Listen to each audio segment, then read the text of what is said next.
Muito boa noite a todos. É uma grande alegria, uma grata satisfação estar aqui com vocês nesta noite, de uma forma diferente, como já nos conhecemos, mas dentro das limitações que nós temos nesse momento em que vivemos um mundo diferente e que é necessário que a gente se cuide, sempre seguindo as recomendações, as orientações médicas, sanitárias, o isolamento social, o uso de máscaras, de álcool gel e tudo aquilo que estamos fazendo para nos prevenir desse momento diferente que estamos encontrando, né? Mas é importante sempre termos em mente que o medo ele nos auxilia nos cuidados necessários para nós mesmos e até para cuidar principalmente daqueles que estão conosco. Mas o medo não pode nos paralisar. É necessário que nós estejamos sempre sintonizados com o Cristo, sempre sintonizados com Deus, porque sabemos que Deus está no controle de tudo e tentar dar o melhor de nós. Como nos ensina o Mário Sérgio Cortella, faça o teu melhor na condição que você tem, enquanto você não tem condições melhores para fazer melhor ainda. Então vamos fazer, vamos trabalhar o nosso melhor na condição atual. Nada de ficar esperando que tudo passe, que quando passar eu voltarei a ser feliz. Não vejo a hora disso terminar para que eu tenha paz. De jeito nenhum. A paz é um, a paz é um estado de espírito, e no momento em que nós encontramos essa paz dentro de nós, imediatamente as coisas à nossa volta começam a melhorar. Nós primeiro precisamos ter paz e serenidade nos nossos corações, em nossos pensamentos, para começarmos a perceber a melhora à nossa volta. Do contrário, se ficarmos aguardando que as coisas melhorem para que tenhamos paz e serenidade, isso nunca vai acontecer. Não só neste momento, como em nenhum outro momento. Sempre lembrando que Deus está no controle de tudo, tá bom? E aí, diante disso, o tema desta noite nos leva à reflexão desse momento que vivemos. E eu trouxe duas passagens dos livros sagrados que eu quero compartilhar com vocês, que são duas passagens que me deixam muito, me fazem refletir sobre a minha condição, Carlos, e como eu estou encarando a pandemia, a quarentena, esses momentos diferentes que vivemos.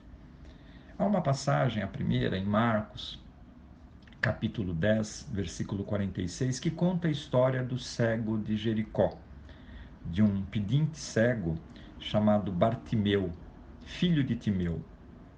Então conta na passagem que Jesus estava a caminho de Jerusalém, subindo, vindo do Rio Jordão, quando ele passa em Jericó e já deixando a cidade, seguia ele uma grande multidão e um cego, Bartimeu, sentado à beira do caminho, ouvindo dizer que era Jesus de Nazaré, então ele começa a clamar: Jesus, filho de Davi, tem misericórdia de mim. E muita gente repreendia ele para que se calasse, mas ele chamava cada vez mais alto: Filho de Davi, tem misericórdia de mim. Então ele conseguiu que Jesus parasse e perguntasse: Quem é que me chama? Chamem-no aqui. É o cego, é Bartimeu. E chamaram-no. Falam para ele assim: Poxa, és um homem de sorte, vai que ele te chamou. E aí Bartimeu levanta-se do chão, assim cego, joga a capa de lado. Ele era um mendigo muito pobre e consegue, meio que aos trancos e barrancos, chegar até Jesus. E assim, ao chegar até Jesus, pergunta Jesus a ele: Que queres que eu te faça? E o cego então responde: Mestre, eu quero ver. Está bem, responde Jesus. A tua fé curou-te. E no mesmo instante o cego voltou a ver e foi atrás de Jesus. E não há outra passagem mais na Bíblia que fala sobre Bartimeu. Mas olha que interessante. O nosso ponto de reflexão aqui é a condição que ele se encontrava. Bartimeu estava à beira do caminho, como se aguardando a passagem de Jesus para que o curasse. E no mesmo instante em que Jesus passa, ele clama por Jesus, por várias vezes, né? Jesus, filho de Davi, tem misericórdia de mim. E ao clamar, Jesus o ouve, chama e pergunta: o que queres que eu te faça? O interessante é que todo mundo sabia que Bartimeu era cego. E Jesus com certeza também sabia, mas Jesus mesmo assim pergunta para ele: o que queres que eu te faça? E ele responde: quero ver. De cara, de pronto, e recebe então a cura. Nesses momentos de pandemia que vivemos, né, nesses momentos diferentes, se perguntasse, se Jesus estivesse aqui ao nosso lado e nos perguntasse: o que queres que eu te faça? Acho que todos nós queremos nos livrar desse momento, dessa pandemia, desse vírus, da Covid-19. Mas se nós voltarmos a 3 ou 4 meses atrás e se tivéssemos a mesma condição de receber a presença do Cristo perguntando: o que queres que eu te faça? Eu acho que a gente responderia: ah, Senhor, tem tanta coisa, eu preciso resolver as questões do meu casamento, e eu estou com um problema financeiro, sem emprego, tenho problema com os meus filhos, puxa vida, tenho problema de saúde muito sério, tenho problema. E, enfim, iríamos fazer uma lista de problemas para que Jesus nos ajudasse. É uma característica nossa, né? É uma característica nossa de estarmos sempre na condição de pedir. Tem um amigo meu, Léo, que ele fala assim: somos eternos pedinchões. Eu falo pedintes, mas ele diz pedinchões. Acho que existe isso no dicionário. Somos eternos pedinchões da casa maravilhosa, abençoada do Pai, que é esse planeta aqui em que vivemos, né? Então, a nossa condição é basicamente, se olharmos para dentro de nós, uma condição do cego de Jericó, sempre aguardando e pronto para responder a uma questão perguntada: o que queres que eu te faça? Ah, Senhor, eu quero tanta coisa. De outro lado, como eu disse, são duas situações bem diferentes.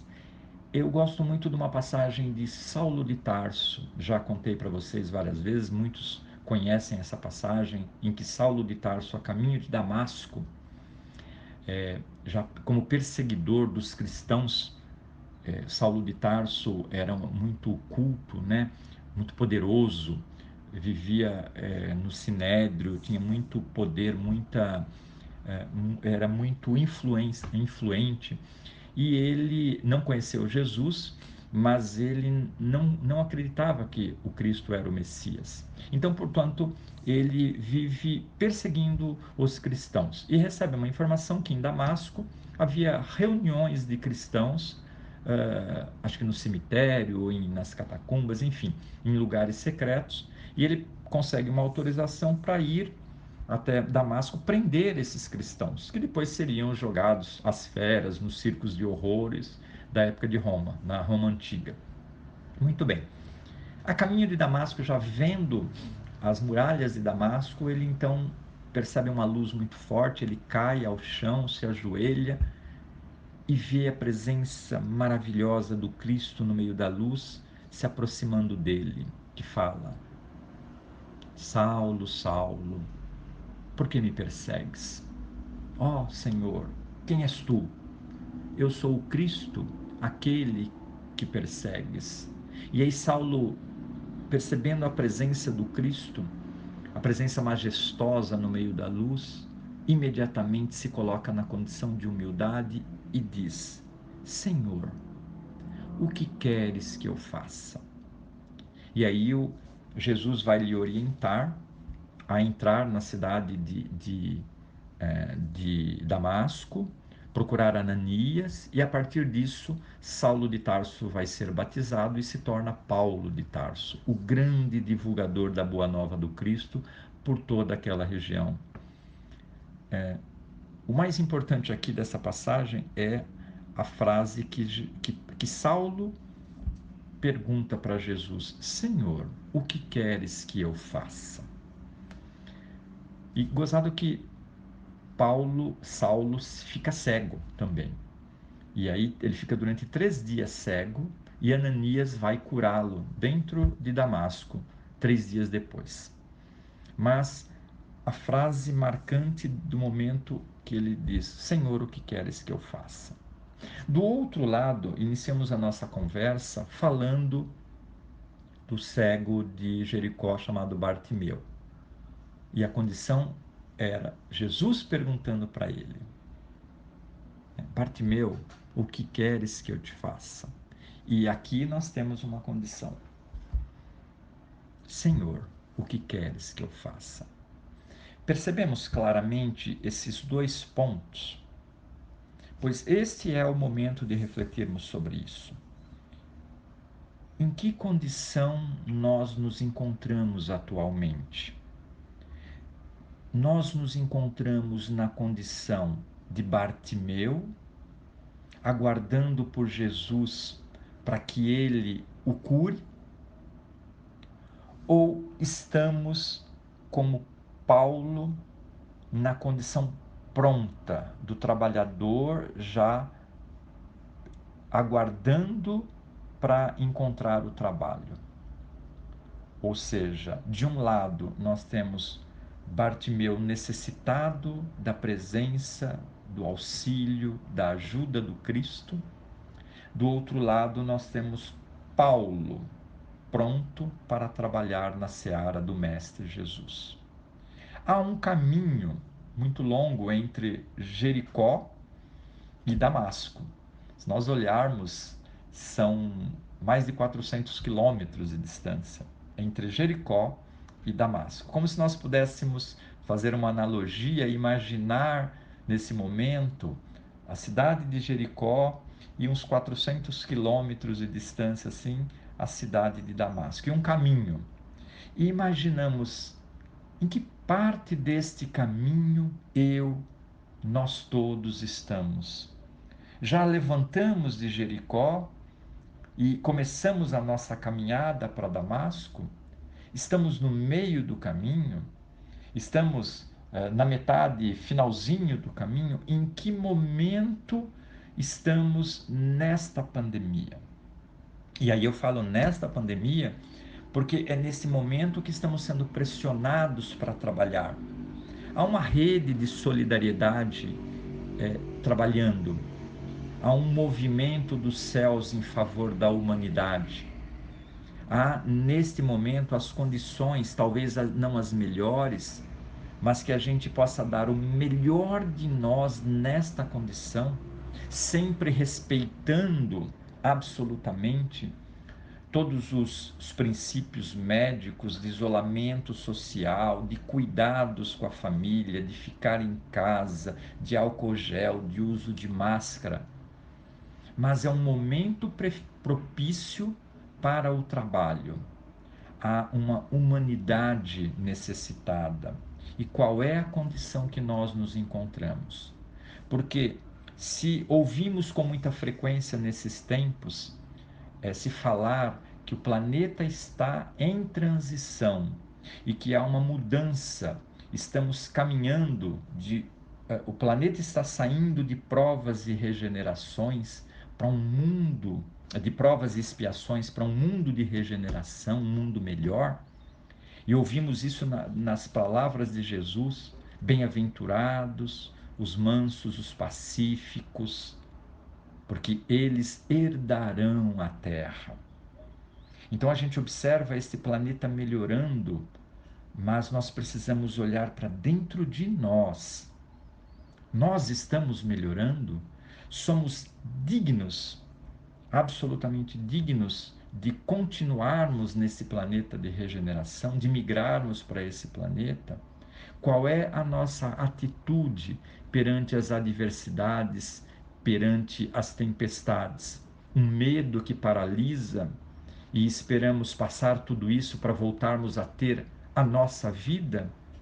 Ou, trabalhadores da seara do Cristo, vamos arregaçar as nossas mangas e, dentro do que podemos, dar o melhor de nós, em benefício, auxiliando a tantos necessitados e aflitos na seara do Mestre Jesus?